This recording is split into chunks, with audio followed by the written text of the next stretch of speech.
Japan के samurai की शुरुआत आखिर कहां से हुई थी? दरअसल जब भी हम समुराई शब्द सुनते हैं तो अक्सर हमारे दिमाग में एक योद्धा की छवि आती है जिसके हाथ में काताना तलवार होती है और वह मजबूत कवच पहने होता है। लेकिन समुराई की शुरुआत ऐसे नहीं हुई थी। हेलो तुम। शक्तिशाली बनने से पहले वे पहले योद्धा थे जो जापान के अमीर परिवारों की जमीन और संपत्ति की रक्षा करते थे। उस समय सम्राट का जापान के दूर दराज इलाकों पर नियंत्रण कमजोर था, इसलिए ये योद्धा और भी ज्यादा ताकतवर हो गए। लेकिन सवाल ये है, ये सब शुरू कहां से हुआ? वे कैसे बने? उनका पहला नेता कौन था? और यही हम जानने वाले हैं। आइए हम 8वीं सदी के आखिरी दौर में वापस चलते हैं। उन दिनों जापान की राजधानी को हियनक्यो में स्थानांतरित किया गया था, जिसे आज क्योटो के नाम से जाना जाता है। यही सम्राट और कई अमीर परिवार रहते थे। क्योटो में ही कला, साहित्य और संस्कृति का विकास हुआ। लेकिन जापान के दूर दराज इलाकों में अब भी कई समस्याएं और संघर्ष थे। और जैसा कि मैंने पहले कहा था, सरकार का पूरे जापान पर अभी पूरी तरह नियंत्रण नहीं था। होन्शु के उत्तरी हिस्से में एमिशी नामक कुछ समूह थे। एमिशी लोग वहां बहुत समय से रहते आ रहे थे। वे सम्राट के अधीन नहीं आना चाहते थे। वे घुड़सवारी और तीरंदाजी में भी माहिर थे। इसी वजह से सरकार के सैनिकों को उनसे लड़ने में काफी मुश्किल हुई। सम्राट ने उत्तर में एमिशी से लड़ने के लिए सैनिक भी भेजे। लेकिन समय के साथ एक और समस्या सामने आई। सरकार के लिए दूर दराज की बहुत सी जमीनों की निगरानी करना मुश्किल था। इसीलिए जमीन के मालिकों ने अपने खुद के योद्धा रखना शुरू कर दिया। इन योद्धाओं का काम जमीन, फसल और वहां रहने वाले लोगों की रक्षा करना था। और यहीं से धीरे धीरे समुराई की शुरुआत हुई। कुछ लोगों के रिश्तेदार सम्राट के परिवार का हिस्सा थे। शुरू में उन्हें समुराई नहीं कहा जाता था, लेकिन 10वीं सदी आते आते इन योद्धाओं के समूह को बुशी या समुराई कहा जाने लगा। शुरुआती समुराई वैसे नहीं थे जैसे हम अक्सर फिल्मों में देखते हैं। उस समय उनकी सबसे महत्वपूर्ण हथियार कताना नहीं थी। उनके लिए घोड़ा और धनुष ज्यादा महत्वपूर्ण थे।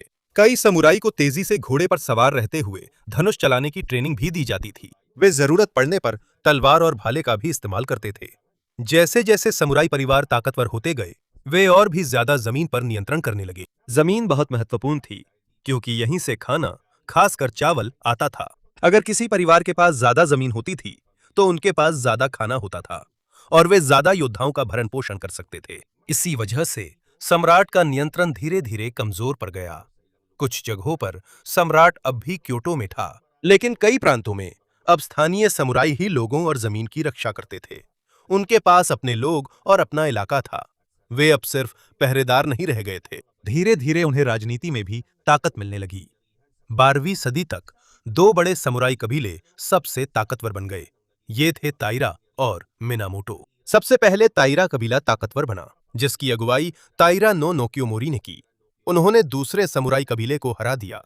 इसी वजह से क्योटो में जहां सम्राट रहते थे, ताइरा की ताकत बहुत बढ़ गई। क्योमोरी ने अपने परिवार को और भी मजबूत बना लिया जब उन्होंने अपनी बेटी ताइरा नो टोकुको की शादी सम्राट ताकाकुरा से करवा दी। उनके एक बेटा हुआ जो सम्राट अंतोकू बना।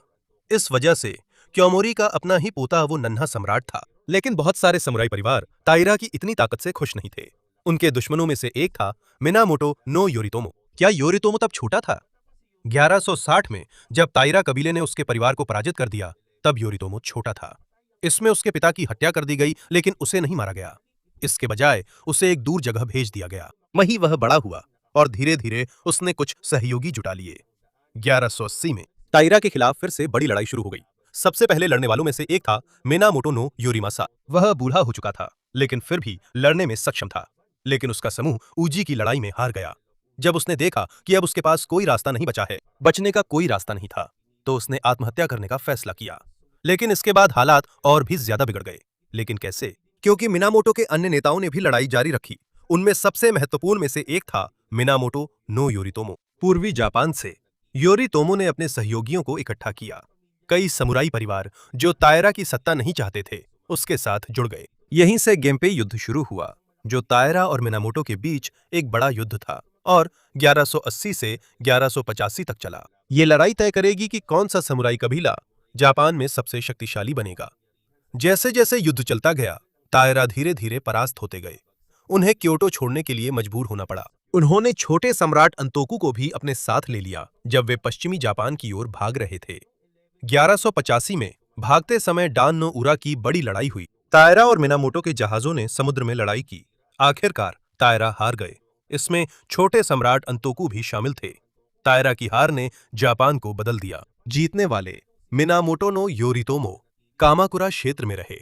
वहीं उन्होंने अपनी खुद की सैन्य सरकार को मजबूत किया। कुछ साल बाद 1192 में सम्राट ने मिनामोटो नो योरितोमो को शोकुन की उपाधि दी। शोकुन समुराई का सबसे ऊंचा नेता होता है। कामाकुरा क्षेत्र से योरितोमो ने एक नई सैन्य सरकार का नेतृत्व किया, जिसे कामाकुरा शोकुनेट कहा जाता है। सम्राट अब भी क्योटो में ही रहते थे, लेकिन सैन्य और प्रांतों के प्रशासन की असली ताकत का बड़ा हिस्सा अब शोकुन की सरकार के पास चला गया था। इस व्यवस्था के तहत अलग अलग क्षेत्रों में शक्तिशाली समुराई परिवार शासन करते थे। उनके पास अपने खुद के योद्धा थे जो उनकी सेवा करते थे और उनके लिए लड़ते थे। इसी वजह से समुराई की भूमिका बदल गई। वे अब सिर्फ जमीन की रक्षा करने वाले योद्धा नहीं रह गए थे। उनमें से कई अब प्रशासन का भी हिस्सा बन गए थे। अपनी सेवा के बदले वे जमीन भी प्राप्त कर सकते थे। यह एक पद या किसी स्थान से आय प्राप्त करने का अधिकार था। लेकिन इसका मतलब यह नहीं था कि जापान तुरंत शांत हो गया। अभी भी कई शक्तिशाली समुराई परिवार थे जिनके अपने अपने स्वार्थ थे। फिर भी जमीन, सत्ता और किसकी आज्ञा मानी जाए, इन सब बातों को लेकर झगड़े होते रहे। कुछ समुराई ऐसे भी थे जिनके स्वामी नहीं रहे। जब उनके स्वामी की मृत्यु हो जाती थी या वे अपनी शक्ति खो देते थे तो उनके पास भी सेवा करने के लिए कोई नहीं बचता था। एक समुराई जिसके पास सेवा करने के लिए कोई स्वामी नहीं होता, उसे रोनिन कहा जाता है। रोनिन का जीवन अलग अलग होता था। कुछ नए स्वामी की तलाश करते थे, कुछ पैसे लेकर योद्धा के रूप में काम करते थे या युद्ध कला सिखाते थे। कुछ लोग चोरी या अन्य अपराधों में भी शामिल हो गए। इसलिए सभी रोनिन का जीवन एक जैसा नहीं था। समय के साथ समुराई के लिए अपने स्वामी के प्रति वफादार रहना बहुत महत्वपूर्ण हो गया। जब कोई समुराई हार जाता है या अपमानित होता है तो कुछ लोग सेप्पुकु करने का विकल्प चुनते हैं। सेप्पुकु आत्महत्या करने का एक तरीका है जो समुराई परंपरा का हिस्सा बन गया था। लेकिन हर समुराई ऐसा नहीं करता था और अलग अलग समय में इसके नियम भी बदलते रहे। युद्ध में समुराई अपने कारनामों को भी साबित करना चाहते थे। जब वे किसी महत्वपूर्ण दुश्मन को मार देते थे तो उन्हें इनाम भी मिल सकता था। इसीलिए उस समय कुछ समुराई अपने दुश्मनों का सिर अपने कमांडर के पास सबूत के तौर पर लाते थे। इसके बदले में वे जमीन, पैसे या ऊंचा पद प्राप्त कर सकते थे। लेकिन 13वीं सदी आते आते एक नया समुराई कबीला आया और वो था मंगोल साम्राज्य। उस समय एशिया के सबसे शक्तिशाली शासकों में से एक थे कुबलई खान, जो चंगेज खान के पोते थे। मंगोल साम्राज्य पहले ही एशिया और कोरिया के बड़े हिस्से पर नियंत्रण कर चुका था। कुबलई खान भी जापान को अपने अधीन करना चाहते थे। कुबलई खान ने जापान में दूत भेजे। वो चाहते थे कि जापान के शासक मंगोल साम्राज्य की सत्ता को स्वीकार करें, लेकिन जापान ने इनकार कर दिया। इसी वजह से मंगोल सेना ने जापान पर कब्जा करने की तैयारी शुरू कर दी। 1274 में पहला मंगोल आक्रमण हुआ। उनके जहाज और सैनिक क्यूशू पहुंचे, जो जापान के दक्षिण में एक बड़ा द्वीप है। यह समुराई ने देखा कि मंगोल सेना का लड़ने का तरीका बिल्कुल अलग है। बहुत से समुराई छोटे छोटे समूहों में लड़ने के आदी थे, लेकिन मंगोल सैनिक एक बड़ी सेना के रूप में एक साथ हमला करते थे। वे बहुत सारी धनुष और अलग अलग हथियारों का भी इस्तेमाल करते थे। इसी वजह से शुरू में समुराई को मुश्किल हुई, लेकिन मंगोल सेना को भी परेशानी हुई। उन्हें कोरिया से जापान तक खाना, हथियार, घोड़े और दूसरी जरूरी चीजें लानी पड़ती थीं। ये करना मुश्किल था क्योंकि उन्हें समुद्र पार करना पड़ता था। आखिरकार 1274 में पहला मंगोल आक्रमण सफल नहीं हुआ। उनकी सेना पीछे हट गई, लेकिन कुबलई खान ने हार नहीं मानी। जापानी जानते थे कि मंगोल सेना वापस आ सकती है, इसलिए उन्होंने तैयारी की। उन्होंने क्यूशू में मंगोलों और अन्य खतरों से बचाव के लिए कई रक्षा व्यवस्थाएं बनाईं। उन्होंने समुद्र तटों पर भी और अधिक सैनिक तैनात किए। 1281 में मंगोल सेना वापस आई। उनकी सेना पहले आक्रमण से कहीं बड़ी थी और उनके पास अधिक जहाज भी थे। समुराई फिर से लड़े। क्योंकि जापानी पहले से तैयार थे, मंगोल सेना के लिए जापान के अंदर गहराई तक जाना मुश्किल हो गया। जब आक्रमण जारी था, मंगोल सेना के जहाजों पर एक बहुत ही तेज तूफान आ गया। कई जहाज टूट गए और डूब गए। इसी वजह से दूसरा मंगोल आक्रमण असफल हो गया। बाद में जापानियों ने उस तेज हवा को, जिसने मंगोल आक्रमण को हराने में मदद की, कामिकाजे कहा। इसका मतलब है दिव्य हवा या पवित्र हवा। जापान 2 मंगोल आक्रमणों से बच गया, लेकिन अब एक नई समस्या आ गई। कामाकुरा सरकार ने तैयारी और लड़ाई में बहुत पैसा खर्च किया। कई समुराई उम्मीद कर रहे थे कि उन्हें इनाम के तौर पर जमीन या दौलत मिलेगी, लेकिन जापान ने कोई नई जमीन पर कब्जा नहीं किया था। उन्होंने सिर्फ अपने देश की रक्षा की थी। इसी वजह से उनमें से कई लोग कामाकुरा सरकार से निराश और नाराज हो गए। धीरे धीरे कई समुराइयों का अपनी सरकार पर भरोसा कम होने लगा और आने वाले वर्षों में यह समस्या कामाकुरा शोगुनेट के कमजोर होने के कारणों में से एक बन जाएगी। और इससे पहले कि हम दूसरे पहलुओं पर चर्चा करें, चलिए पहले समुराई के हथियारों के बारे में बात करते हैं। जापान में बहुत समय से मुड़ी हुई तलवारें बनाई जाती रही हैं, लेकिन आने वाले सदियों में जापानी तलवार बनाने की कला और भी निखर गई और बाद में कताना समुराई की सबसे मशहूर तलवारों में से एक बन गई। कताना में एक मुड़ा हुआ ब्लेड और एक धारदार किनारा होता है। इसे आमतौर पर कमर पर पहना जाता है। बहुत सारे समुराई के लिए उनकी तलवार बहुत महत्वपूर्ण होती थी। कुछ तलवारें तो माता पिता से बच्चों को विरासत में भी दी जाती थीं। कुछ और भी बड़ी तलवारें होती थीं, जैसे उडाची। ये कताना से भी लंबी होती थीं और इसे चलाना ज्यादा मुश्किल था। समुराई धनुष और भाले का भी इस्तेमाल करते थे, इसलिए कताना उनका एकमात्र हथियार नहीं था। कवच भी बहुत जरूरी था। आमतौर पर समुराई का कवच छोटे छोटे धातु और चमड़े के टुकड़ों से बना होता था, जिन्हें रस्सी से जोड़ा जाता था। इसी वजह से शरीर सुरक्षित रहता था, लेकिन समुराई फिर भी आसानी से हिलडुल सकते थे।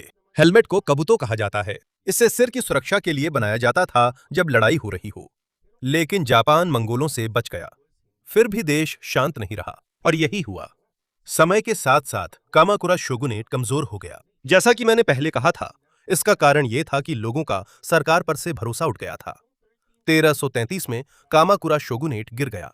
इसके बाद एक नई समुराई सरकार बनी। इसे अशिकागा शोगुनेट कहा गया, लेकिन यह भी पूरे जापान को ठीक से नियंत्रित नहीं कर सका। कई ताकतवर समुराई नेता प्रांतों में अपनी खुद की सेना और अपनी खुद की जमीन रखते थे। इन शक्तिशाली स्थानीय नेताओं को दाइम्यो कहा जाता था। जैसे जैसे शोगुन कमजोर होता गया, वैसे वैसे दाइम्यो और भी ताकतवर होते गए। 1467 में क्योटो में ओनिन युद्ध शुरू हुआ। समस्या की शुरुआत इस बात को लेकर हुई कि अगला शोगुन कौन बनेगा, लेकिन यह झगड़ा जल्दी ही बढ़ गया क्योंकि अलग अलग समुराई कबीले इसमें शामिल हो गए। ओनिन युद्ध लगभग 11 साल तक चला। लड़ाई की वजह से क्योटो के कई हिस्से नष्ट हो गए। युद्ध के बाद शोगुन और भी कमजोर हो गया। शोगुन के कमजोर होने के कारण कई दाइम्यो ने अपने अपने इलाकों पर खुद शासन करना शुरू कर दिया। दाइम्यो एक शक्तिशाली समुराई नेता होता है, जिसके पास अपनी खुद की जमीन और सेना होती है। इसी वजह से जापान में कई अलग अलग क्षेत्र बन गए, जिन्हें अलग अलग दाइम्यो नियंत्रित करते थे। वे अक्सर ज्यादा जमीन और ताकत पाने के लिए आपस में लड़ते रहते थे। इस समय को सेंगोकू काल या वॉरिंग स्टेट्स पीरियड कहा जाता है। ये काल 100 साल से भी ज्यादा चला। जब युद्ध लगातार चलते रहे, उसी दौरान जापान में एक नया हथियार आया। 1543 में कुछ पुर्तगाली तनेगाशिमा नामक द्वीप पर पहुंचे, जो जापान के दक्षिण में है। वे अपने साथ एक बंदूक लाए जिसे मैचलॉक गन कहा जाता है। जापानी लोगों को यह नया हथियार बहुत पसंद आया। जल्द ही उन्होंने अपनी खुद की मैचलॉक गन बनाना भी सीख लिया। पहले तीर या तलवार में माहिर बनने के लिए कई सालों की ट्रेनिंग चाहिए होती थी, लेकिन बंदूक चलाना सीखना ज्यादा आसान और जल्दी था। इसी वजह से साधारण पैदल सैनिक, जिन्हें अशिगारू कहा जाता था, और भी ज्यादा महत्वपूर्ण हो गए। उनमें से कई अमीर समुराई परिवारों से नहीं आते थे, लेकिन जब उन्हें प्रशिक्षण और बंदूक दी जाती थी, तो वे एक सेना के लिए बहुत बड़ी मदद बन सकते थे। कई दाइम्यो ने जल्दी से बंदूक का इस्तेमाल करना शुरू कर दिया, क्योंकि उन्होंने देखा कि यह एक शक्तिशाली हथियार है। बंदूक का अच्छा इस्तेमाल करने वाले नेताओं में से एक थे ओदा नोबुनागा। ओदा नोबुनागा एक शक्तिशाली दाइम्यो थे। वह अंतहीन युद्ध को समाप्त करना चाहते थे और जापान को एक मजबूत सरकार के तहत एकजुट करना चाहते थे। नोबुनागा ने अपनी सेना में समुराई, अशिगारू, बोहो, भाले और बंदूक का इस्तेमाल किया। इसी वजह से उन्होंने कई युद्ध जीते। 1568 में नोबुनागा क्योटो में प्रवेश कर गए और उनकी शक्ति और भी बढ़ गई। 1573 में उन्होंने अशिकागा शोगुनेट को गिरा दिया। इसके बाद उन्होंने जापान के अन्य हिस्सों पर कब्जा करना जारी रखा, लेकिन उनके अभी भी कई दुश्मन थे। कई डैम्यो ऐसे थे जो उसके अधीन नहीं होना चाहते थे। कुछ बौद्ध समूह भी थे, जिनकी अपनी सेना और मजबूत ठिकाने थे। नोबुनागा के सबसे बड़े दुश्मनों में से एक ओसाका में इशियामा होंगांजी था। ये एक बड़ा बौद्ध मंदिर था, जो एक किले जैसा भी था। इसने कई सालों तक लड़ाई की, इससे पहले कि ये 1580 में आत्मसमर्पण करते। नोबुनागा ने ईगा के योद्धाओं से भी लड़ाई की। यह जगह उन लड़ाकों के लिए जानी जाती है जो जासूसी का इस्तेमाल करते हैं। उनका हमला अचानक होता था और वे छुप जाते थे। बाद में ऐसे योद्धाओं को निंजा कहा जाने लगा। जैसे जैसे नोबुनागा के कब्जे में आने वाली जगहें बढ़ती गईं, वो अपने लक्ष्य जापान को एकजुट करने के और करीब आता गया। लेकिन 1582 में अचानक सब कुछ बदल गया। उसके अपने ही जनरल अकेची मित्सुहिदे ने उसके साथ विश्वासघात किया। मित्सुहिदे के लोगों ने नोबुनागा पर हमला किया जब वो क्योटो के होनोजी मंदिर में था। नोबुनागा चारों तरफ से घिर गया था और उसके पास बचकर निकलने का कोई सुरक्षित रास्ता नहीं था। उसी घटना में उसकी मौत हो गई। नोबुनागा की मौत के बाद मित्सुहिदे ने सोचा कि अब उसे सत्ता मिल जाएगी, लेकिन ऐसा ज्यादा देर तक नहीं चला, क्योंकि नोबुनागा के पास एक और जनरल था और उसका नाम था तोयोतोमी हिदेयोशी। जब हिदेयोशी को पता चला कि नोबुनागा की मौत हो गई है, तो उसने तुरंत अपनी सेना लेकर मित्सुहिदे के खिलाफ निकल पड़ा। हिदेयोशी ने मित्सुहिदे की सेना को हरा दिया। मित्सुहिदे भी मर गया जब वो बचने के लिए भाग रहा था। इसके बाद हिदेयोशी सबसे शक्तिशाली लोगों में से एक बन गया। हिदेयोशी का जीवन अनोखा था, क्योंकि वह किसी शक्तिशाली समुराई परिवार में पैदा नहीं हुआ था। वह एक साधारण परिवार से आया था और नोबुनागा का एक निम्न स्तर का सेवक बनकर शुरुआत की थी। लेकिन हिदेयोशी की सैन्य और नेतृत्व क्षमता के कारण उसे धीरे धीरे और भी महत्वपूर्ण जिम्मेदारियां दी गईं। समय के साथ वो नोबुनागा के सबसे बेहतरीन जनरलों में से एक बन गया। नोबुनागा की मृत्यु के बाद हिदेयोशी ने जापान को एकजुट करने की योजना को आगे बढ़ाया। उसने एक एक करके बाकी बचे डेमियो को हराया या अपने अधीन कर लिया। 1591 तक लगभग पूरा जापान उसके नियंत्रण में आ गया था। हिदेयोशी यह भी चाहता था कि डेमियो और आम लोग फिर से विद्रोह शुरू ना करें। 1588 में उसने आदेश दिया कि आम लोगों से तलवारें और अन्य हथियार ले लिए जाएं। इसे तलवार जब्ती अभियान कहा गया। इसका उद्देश्य किसानों और अन्य आम लोगों के लिए सरकार के खिलाफ लड़ना और भी मुश्किल बनाना था। समुराई और आम नागरिकों के बीच का अंतर भी और स्पष्ट हो गया। हिदेयोशी के इन कदमों की वजह से जापान के अंदर कई युद्ध धीरे धीरे खत्म होने लगे, लेकिन उसकी योजना अभी खत्म नहीं हुई थी। जापान को एकजुट करने के बाद टोयोतोमी हिदेयोशी ने और भी बड़ा प्लान बनाया। वह अपनी ताकत को जापान के बाहर भी फैलाना चाहता था। 1592 में उसने लगभग 1,50,000 जापानी सैनिकों को कोरिया भेजा। जापानी सेना बहुत जल्दी कोरिया में घुस गई और उन्होंने कई महत्वपूर्ण शहरों पर कब्जा कर लिया। लेकिन इसका मतलब ये नहीं था कि कोरिया हार गया। कोरियाई लोग लगातार लड़ते रहे। मिंग, चीन के सैनिक भी कोरिया की मदद के लिए आ गए। इसकी वजह से जापान के लिए युद्ध और भी मुश्किल हो गया। इस युद्ध में कुछ जापानी योद्धाओं के पास यह साबित करने के लिए एक क्रूर तरीका था कि उन्होंने कितनों को मारा है। पहले वे अपने हर मारे गए दुश्मन का सिर सबूत के तौर पर लाते थे, लेकिन कोरिया में नाक और कभी-कभी कान का हिस्सा काटकर लाना भी आम हो गया था। इन्हें जापान वापस भेजा जाता था और युद्ध में उनकी उपलब्धि का सबूत माना जाता था। सिर्फ सैनिक ही शिकार नहीं बने, कई आम कोरियाई और मिंग चीन के सैनिक भी इसका शिकार बने। क्योटो में इस घटना से जुड़ा एक समाधि टीला है। इसे मिम्जुका कहा जाता है, जिसका मतलब है कान का टीला। लेकिन यहां दफन चीजों का बड़ा हिस्सा कोरिया से लाई गई नाकों का है। मिमीजुका 1597 में बनाया गया था और आज भी क्योटो में मौजूद है। जैसे जैसे युद्ध चलता रमेन, जापानी सेना कोरिया पर पूरी तरह से नियंत्रण पाने में संघर्ष करती रही। कोरियाई सेनाएं लगातार लड़ती रहीं, जबकि मिंग चीन उनकी मदद कर रहा था। जापान को अपने सैनिकों के लिए खाना, हथियार और अन्य सामान पहुंचाने में भी कठिनाई हो रही थी। 1597 में हिदेयोशी ने फिर से कोरिया में एक बड़ी सेना भेजी, लेकिन इससे भी युद्ध समाप्त नहीं हुआ। 1598 में तोयोतोमी हिदेयोशी की मृत्यु हो गई। उनकी मृत्यु के बाद जापान के नेताओं ने अपने सैनिकों को घर लौटने का आदेश दिया। लगभग 7 साल तक चले युद्ध का अंत हुआ, लेकिन जापान कोरिया या चीन पर कब्जा नहीं कर सका। लेकिन हिदेयोशी की मृत्यु ने जापान में एक नई समस्या खड़ी कर दी। उसका बेटा तोयोतोमी हिदेयोरी अभी छोटा था, इसलिए हिदेयोशी ने मरने से पहले ताकतवर दाइमियों का एक समूह छोड़ा, जो उसके बेटे के छोटे होने तक शासन में मदद करेगा। उनमें से एक था तोकुगावा इएयासु, जो जापान के सबसे शक्तिशाली दाइमियों में से एक था। हिदेयोशी की मृत्यु के बाद शक्तिशाली दाइमियों फिर से बढ़ गए। 1600 में दो बड़े समूह सेकिगारा की लड़ाई में आमने सामने हुए। तोकुगावा इएयासु के समूह ने जीत हासिल की। उस जीत की वजह से इएयासु जापान का सबसे शक्तिशाली सैन्य नेता बन गया। 1603 में सम्राट ने उसे शोकुन की उपाधि दी। यहीं से तोकुगावा शोकुनत की शुरुआत हुई। तोकुगावा परिवार ने अपनी सरकार एडो में स्थापित की। एडो वही शहर है जिसे हम आज टोक्यो के नाम से जानते हैं। तोकुगावा के अधीन दाइमियों पर नियंत्रण और भी सख्त हो गया। शोगुन यह सुनिश्चित करना चाहता था कि कोई भी बड़ा सामुराई कबीला फिर से गृहयुद्ध शुरू न कर सके। यह प्रणाली सफल रही। 250 से अधिक वर्षों तक जापान का अधिकांश हिस्सा सेंगोकू काल की तुलना में अधिक शांतिपूर्ण रहा। क्योंकि अब बड़े युद्ध कम हो गए थे, सामुराई का काम भी बदल गया। कई समुराई अब हमेशा युद्ध के मैदान में नहीं रहते थे।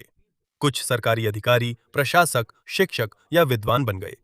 कुछ समुराई ने लेखन, कविता और अन्य कलाओं का अध्ययन भी किया। इस समय के दौरान बुशिडो या योद्धा के मार्ग के बारे में प्रसिद्ध विचार और भी विकसित हुए। ये विचार वफादारी, अनुशासन, साहस और बलिदान के लिए तैयार रहने के बारे में थे। लेकिन पूरे इतिहास में सभी सामुराई द्वारा अनुसरण की जाने वाली बुशिडो की कोई एक नियम पुस्तिका नहीं थी। विचार बदलते रहे।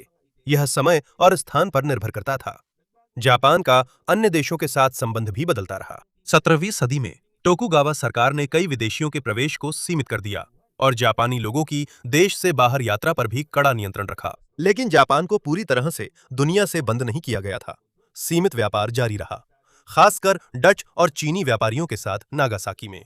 जापान का कोरिया और अन्य पड़ोसी क्षेत्रों से भी संबंध था। टोकुगावा व्यवस्था 2 शताब्दियों से अधिक समय तक चली। लेकिन 19वीं सदी आते आते यूरोप के देश और संयुक्त राज्य अमेरिका ज्यादा शक्तिशाली हो गए थे। उनके पास आधुनिक जहाज, बंदूकें और औद्योगिक तकनीक थी। 1853 में संयुक्त राज्य अमेरिका की नौसेना के कमोडोर मैथ्यू पेरी जापान आए, अपने आधुनिक युद्धपोतों के साथ। संयुक्त राज्य अमेरिका चाहता था कि जापान अपने बंदरगाह उनके जहाजों के लिए खोले। पेरी 1854 में वापस आए। आखिरकार जापान और संयुक्त राज्य अमेरिका ने कानागावा संधि पर हस्ताक्षर किए। इससे शिमोदा और हाकुदाते को अमेरिकी जहाजों के उपयोग के लिए खोल दिया गया। इसके बाद अन्य पश्चिमी देशों के साथ भी समझौते हुए। ये टोकुगावा शोगुनेट के लिए एक बड़ी समस्या थी।